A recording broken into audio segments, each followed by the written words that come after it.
കാസർഗോഡ് കൈക്കൂലി വാങ്ങുന്നതിനിടെ KSEB sub engineer വിജിലൻസിന്റെ പിടിയിൽ. Chithari sub engineer സുരേന്ദ്രനാണ് പിടിയിലായത്. വീടിന്റെ വൈദ്യുതി കണക്ഷൻ പുനഃസ്ഥാപിക്കുന്നതിന് 3000 രൂപ കൈക്കൂലി വാങ്ങുന്നതിനിടെയാണ് സുരേന്ദ്രൻ പിടിയിലായത്. വിവരങ്ങളുമായി സരീഷ് PK നമുക്കൊപ്പം ചേരുകയാണ്. സരീഷ് പറയും. കാസർഗോഡ് പൂച്ചക്കാട് സ്വദേശി 19-ാം തീയതിയാണ് തന്റെ വീടിന്റെ താൽക്കാലിക വൈദ്യുതി ലൈൻ അത് പെർമനന്റ് ആക്കി മാറ്റി നൽകണം എന്നൊരു അപേക്ഷ നൽകുന്നത്. പലതവണ ഈ ഓഫീസറെ KSEB സെക്ഷൻസ് ഓഫീസിൽ ഓൺലൈനിലായിരുന്നു അപേക്ഷ നൽകിയത്. പിന്നീട് സബ് എഞ്ചിനീയറായ സുരേന്ദ്രനെ പലതവണ കണ്ട് ഈ സെക്ഷൻ മാറ്റണം എന്നാവശ്യപ്പെട്ടു. പക്ഷേ അപ്പോഴാണ് 3000 രൂപ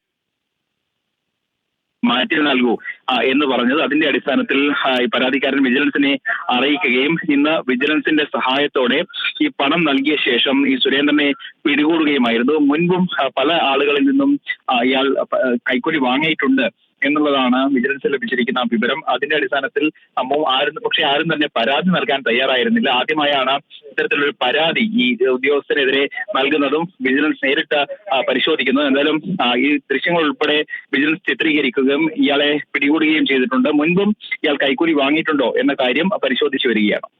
ശരി, PK സരീഷാണ് വിവരങ്ങൾ നൽകിയത്.